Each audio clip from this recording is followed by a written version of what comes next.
हम तो कहिले गरीब हई समाधि त बहुत कहे ऋषियाली जी बाबा, त बहुत कहे ऋषियाली जी बाबा। अपने कहल जनी करिए समाधि मानी गरीबो वाली जी बाबा, मानी गरीबो वाली जी बाबा।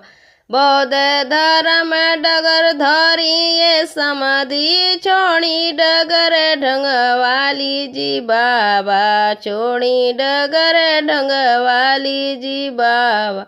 प्रातः दहेज के बदलिए समाधि दुल्हन दहेज निराली जी बाबा, दुल्हन दहेज निराली जी बाबा।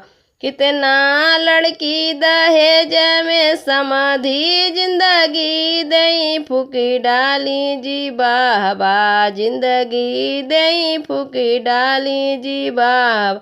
कितना दहेज के कारण ये समाधि खेती बड़ी बेची डाली जी बाबा, खेती बड़ी बेची डाली जी बाबा।